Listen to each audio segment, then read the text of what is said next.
Fatos e versões.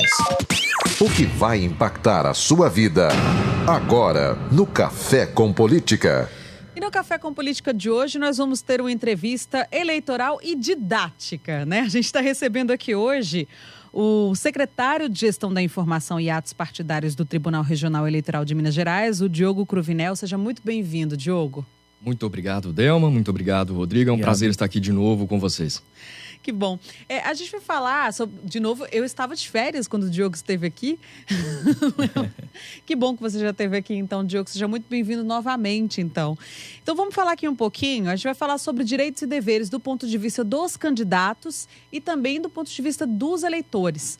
Diogo, muito tem se falado, e é uma novidade nessa campanha, que é a questão da vaquinha virtual, né? Então, muita gente fala que pode doar, que já pode doar. Alguns candidatos já conseguiram algumas doações em relação a isso, mas ficam muitas dúvidas, né?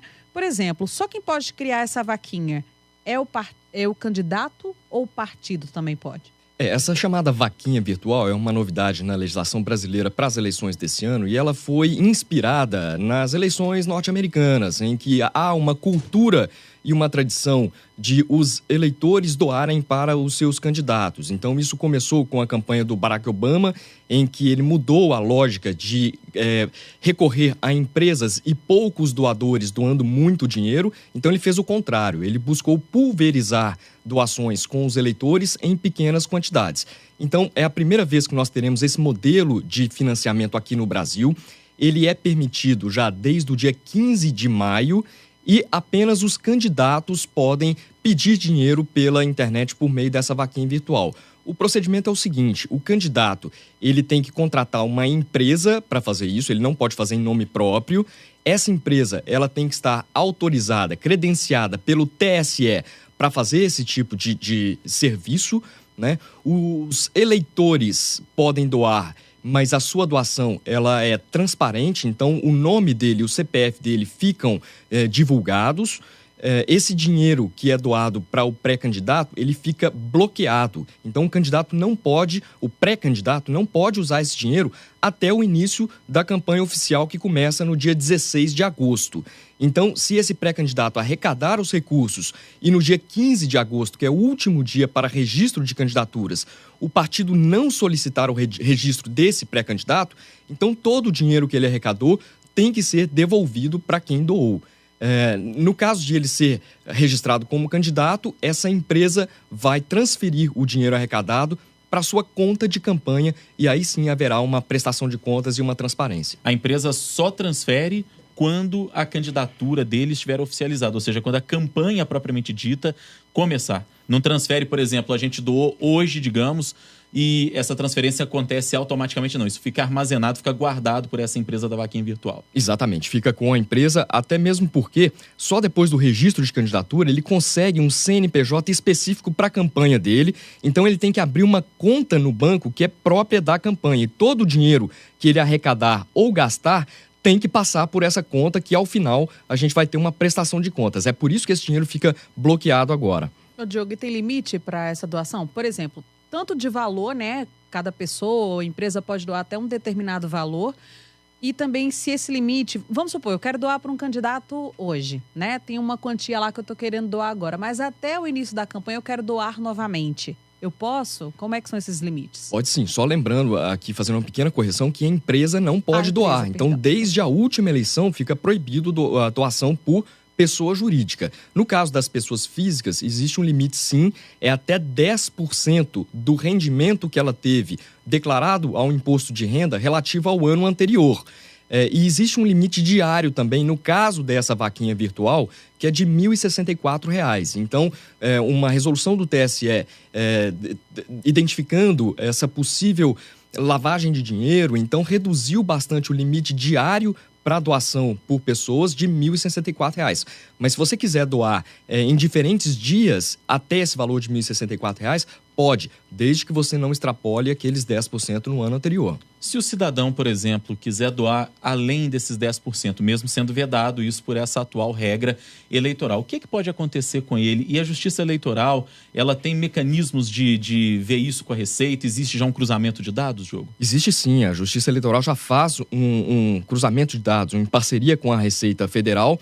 O eleitor que doar acima desse limite de 10%, ele fica sujeito a uma multa de até 100% do valor que excedeu aquele limite de 10%.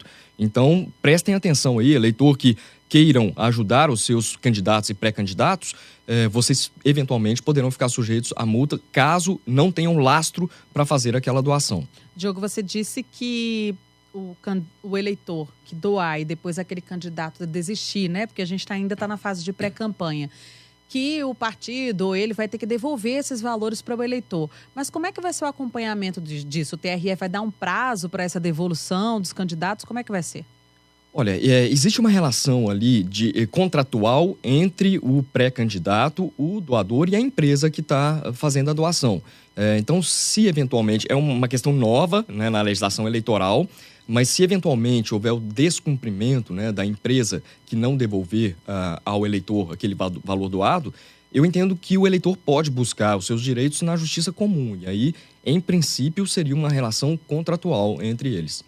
Nós estamos conversando com o Diogo Cruvinel, que é secretário de Gestão da Informação e Atos Partidários do TRE de Minas, do Tribunal Regional Eleitoral. Atenção, você que é pré-candidato, está nos ouvindo, e atenção você que é eleitor, não vai disputar a eleição, mas tem aí muita informação interessante para você que está pensando em doar, para você que está pensando em disputar as eleições. Ô Diogo, vamos falar um pouquinho desse período de pré-campanha, porque criou-se essa figura da pré-campanha no Brasil com uma campanha propriamente dita muito reduzida. Hoje a campanha em si dura apenas 45 dias.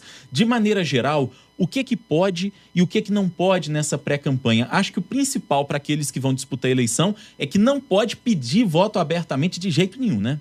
Exatamente. A legislação eleitoral, ela veta o pedido explícito de votos. Então, a principal vedação é essa. E é bom a gente ressaltar que a legislação eleitoral, como você bem disse, reduziu o calendário permitido para a campanha para aproximadamente 45 dias, né? Antes era o dobro disso, era 90 dias. Mas como uma forma de contraprestação dessa redução, flexibilizou alguns atos que os pré-candidatos podem fazer na pré-campanha. Então, para quem se lembra, 2 eleições atrás, por exemplo, o pré-candidato ele ficava morrendo de medo de dar entrevistas no rádio e na televisão, porque de fato ele vinha a ser condenado depois, né? Era aplicada uma multa pesada para ele. Considerava muitas vezes a chamada campanha extemporânea, né? Se configurava esse tipo de coisa, né? Exatamente, o nome é esse, campanha extemporânea, aquela feita antes do período inicial. Então, sim, a legislação hoje permite que o candidato ele dê entrevistas, inclusive se apresentando como pré-candidato. Ele pode apresentar as suas plataformas, o seu projeto de campanha. O que ele não pode é pedir o voto explicitamente. Para o eleitor e até para o pré-candidato também, é permitido usar as redes sociais. Então, eleitores podem conversar entre si e também com os seus pré-candidatos, até para sentir, né? Como o período de campanha ficou reduzido, então eles têm esse prazo antes para conhecer melhor as suas opções. Diogo, que tipo de propaganda é permitida? Porque antigamente se podia usar outdoor, tinha camisetas, os chamados showmícios, né?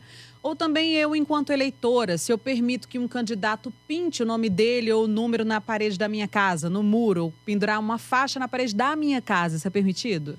Olha, infelizmente, a legislação eleitoral nos últimos 10 anos veio passando por diversas reformas políticas e em todas elas houve algum tipo de cerceamento dos tipos permitidos de propaganda.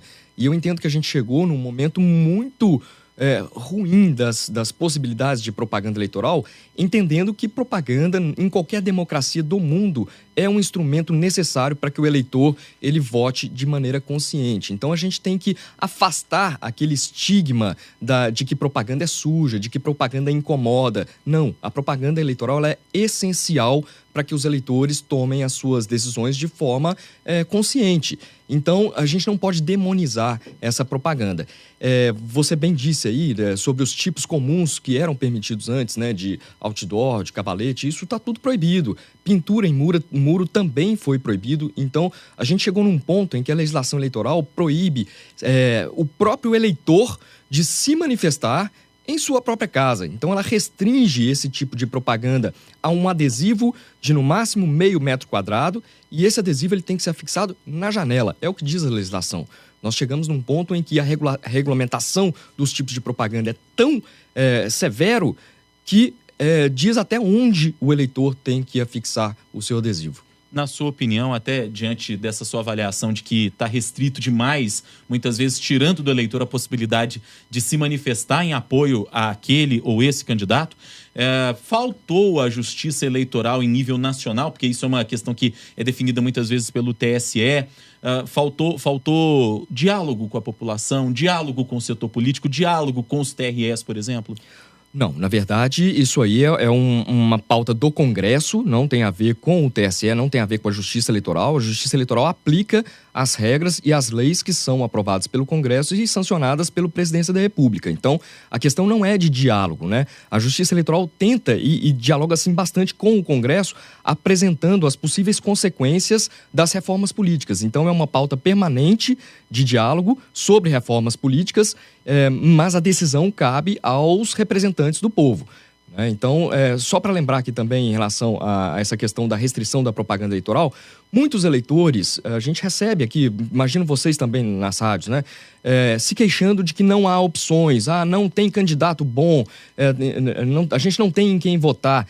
Muitas vezes o eleitor ele não se informa e com esse período reduzido de campanha ficou ainda mais difícil. Ele terá um custo de informação ainda maior e ele não poderá assumir e continuar numa posição passiva, aguardando receber propostas. Ele vai ter que se mexer sim, ele vai ter que ir atrás de se informar, ele vai ter que pesquisar as propostas dos principais candidatos e hoje, com essas restrições de propaganda nas ruas, a gente percebe que haverá uma migração para as redes sociais e para a internet. Então, ficou muito mais fácil o eleitor se informar. Diogo, a gente está chegando ao final da entrevista, mas há tempo de fazer uma perguntinha que é muito importante para o eleitor. No dia da eleição, o que é que ele pode? Ele pode, por exemplo, usar a camiseta com o nome ou com o número do candidato. E em relação aos apoiadores, eles podem abordar o eleitor na porta do local de votação? Não, não podem. Isso aí é considerado o crime de boca de urna. Então, o legislador, ele entende que o dia da eleição é o dia que o eleitor tem para refletir sobre tudo aquilo, aquelas informações que ele recebeu ao longo da campanha. Então, é um dia de silêncio para ele. É um dia de reflexão para ele tomar a sua decisão sem ser influenciado pelas campanhas eleitorais. O eleitor, ele pode fazer a sua manifestação individual e silenciosa. Então, ele não pode usar nenhum tipo de mecanismo de som, né? E candidatos e seus cabos eleitorais também não podem abordar o eleitor. Ele pode ir votar, sim, o eleitor com a identificação do candidato da sua preferência, mas ele não pode se aglomerar com outros eleitores de forma padronizada, porque aí deixaria de ser uma manifestação individual e passaria a ser uma manifestação coletiva. Muito bem. Diogo Cruvinel, ele é secretário de Gestão da Informação e Atos Partidários do Tribunal Regional Eleitoral de Minas Gerais. Foi nosso convidado aqui no Café com Política de hoje, ajudando você, eleitor, e a você, pré-candidato que está nos ouvindo também, a entender o que pode e o que não pode. Como já diria o Arnaldo César Coelho, a regra é clara. Pode isso? Pode aquilo? O Diogo Cruvinel acabou de responder pra gente. Obrigado pela entrevista, foi um prazer recebê-lo, Diogo. Obrigado, é um prazer para a Justiça Eleitoral poder participar de programas como esse. Forte abraço, Diogo.